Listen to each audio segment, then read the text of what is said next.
जम्मू कश्मीर का यह चुनाव ऐतिहासिक दृष्टि से एक अद्भुत और पहला चुनाव है। यह पहला चुनाव मैं इसलिए कह रहा हूं कि आप सबको याद हो कि जम्मू कश्मीर की विधानसभा 6 साल की होती थी।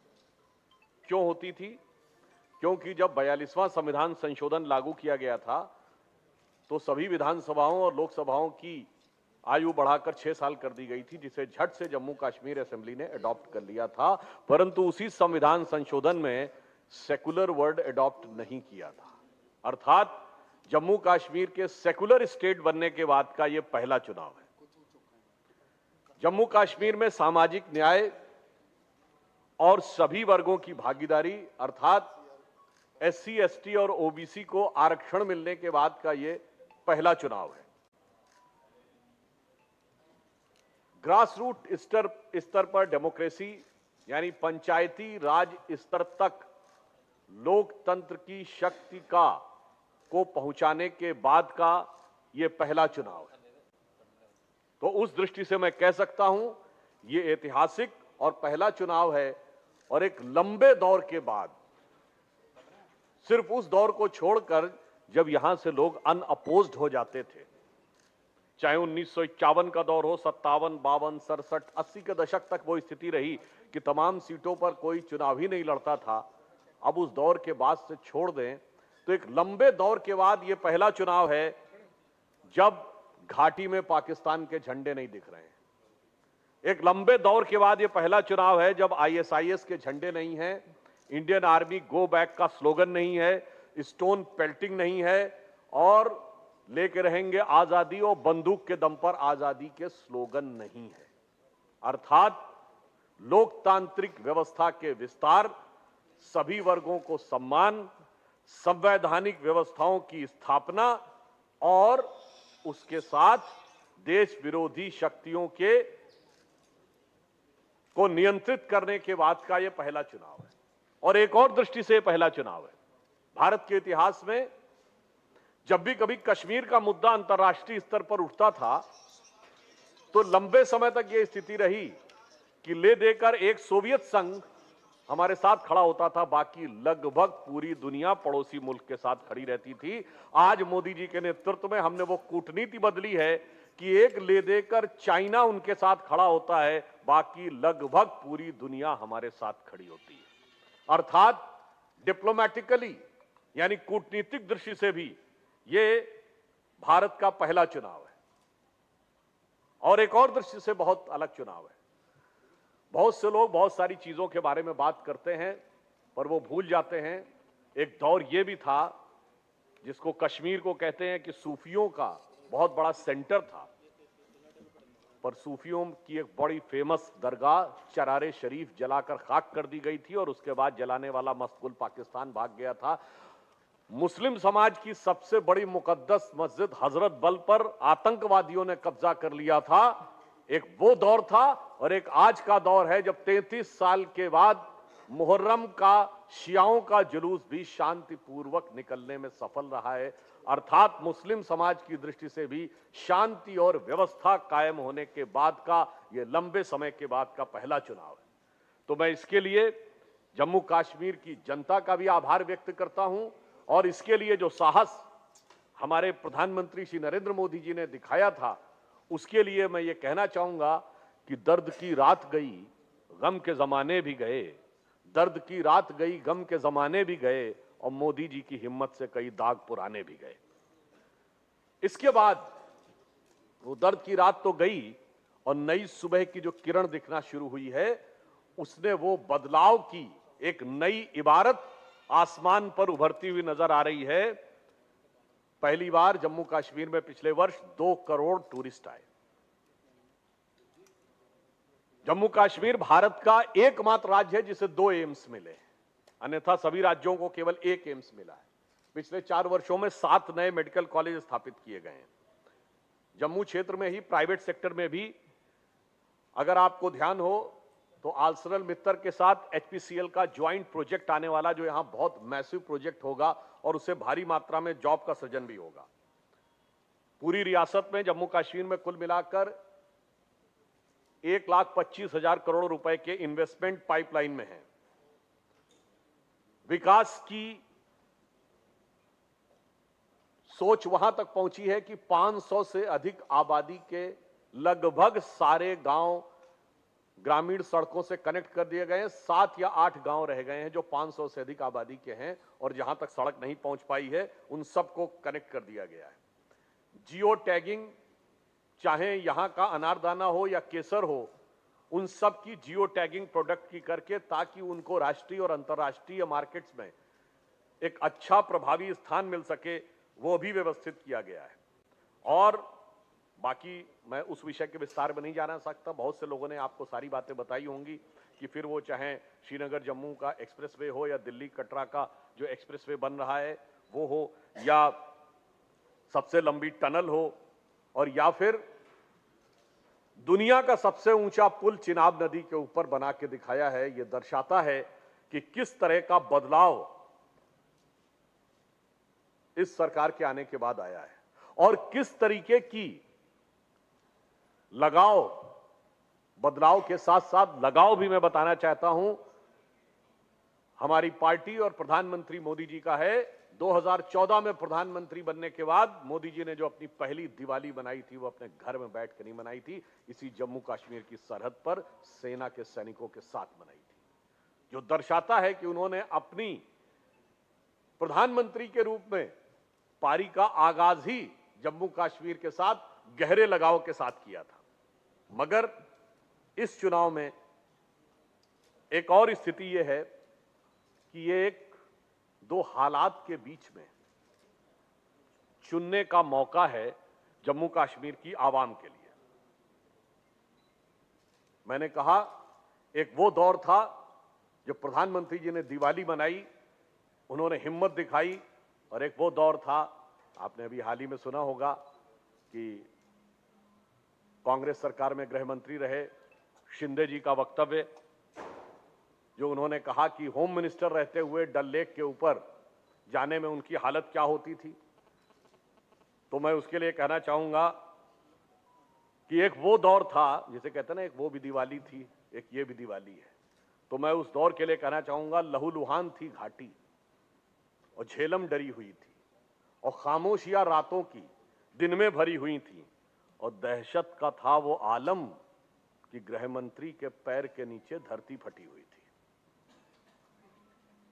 मगर आज वक्त बदला है। आज के गृह मंत्री ऐसे हैं कि उन गृह मंत्री को देखकर बहुत से लोगों की छाती फटने लगती है जो भारत विरोधी मंसूबे रखते हैं। और मैं ये भी कहना चाहूंगा आज के ये चुनाव में दो रास्ते हैं, एक है तरक्की की नई सुबह का रास्ता और दूसरी है तबाही की पुरानी बर्बादी का रास्ता। एक गठबंधन जो इंडी गठबंधन और जो अन्य पार्टियां हैं, ये उस तबाही के पुराने रास्ते पे ले जाना चाह रही हैं, जिसे मैं कहना चाहूंगा, जो प्रधानमंत्री जी ने भी कई बार बोला है कि 3 परिवारों ने अपनी जागीर की तरह इस रियासत को चलाया और तबाह किया। उसे अगर मैं कहना चाहूं AGM, अब्दुल्ला परिवार, गांधी परिवार और मुफ्ती परिवार। अब AGM का नहीं, आवाम की हिकमत का वक्त है। अब आवाम यह तय करेगा कि जम्मू कश्मीर का मुस्तकबिल कौन होगा। ये 3 परिवार अपनी खानदानी जागीर समझकर इस रियासत की सियासत को अब तय नहीं कर सकते।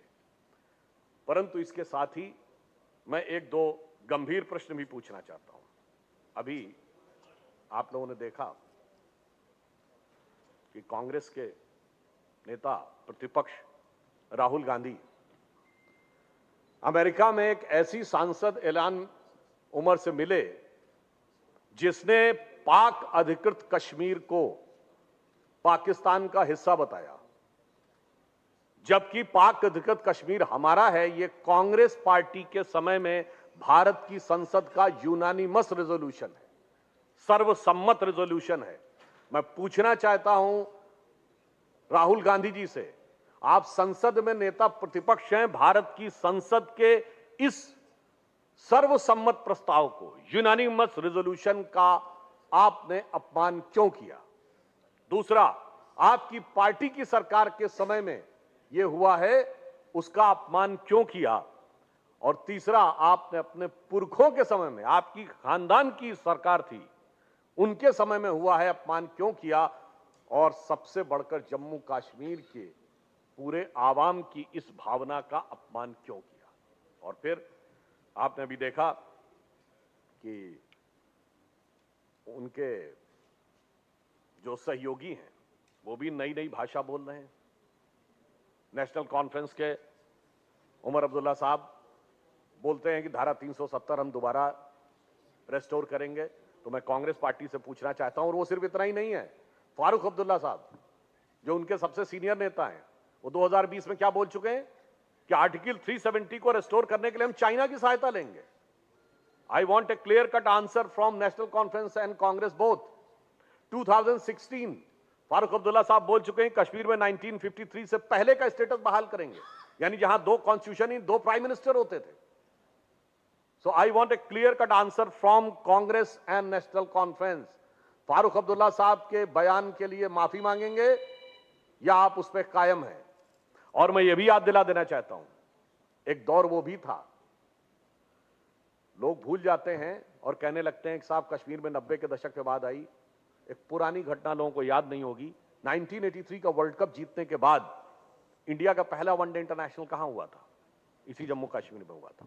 13 अक्टूबर 1983 को श्रीनगर में भारत और वेस्ट इंडीज का मैच, उसमें भारतीय टीम की हुटिंग, भारतीय टीम के ऊपर सामान फेंका गया, भारत के खिलाफ नारे, मैच भारत और वेस्ट इंडीज का और नारे पाकिस्तान के समर्थन में। कौन था सेंटर में? इंदिरा गांधी की सरकार थी भाई, जिसको आप बहुत ताकतवर कहते हैं, और यहां फारूक साहब थे। यही अलायंस था उस समय भी। नेशनल कॉन्फ्रेंस यहां थी, फारूक अब्दुल्ला साहब जहां तक मुझे याद है सीएम थे और इंदिरा गांधी वहां। सोचिए, वहां से विष के बीज बोते बोते हालात यहां तक पहुंची। उसके बाद भी उनकी पार्टी की जो हालत है उसमें वो कहते हैं राहुल गांधी डरो मत। भाई ये तो पहले अपने उससे पूछ लो, गृह मंत्री से। और इसी जम्मू कश्मीर में एक स्थिति यह भी थी कि 1988 से 98 तक लाल चौक पे राज्यपाल भी, गवर्नर भी झंडा नहीं फहरा पाते थे।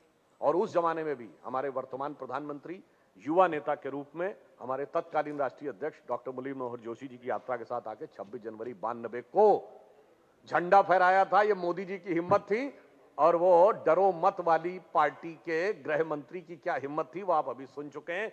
ये दोनों पार्टियों की हिम्मत और हिकमत, दोनों में जो अंतर है वो साफ होता है।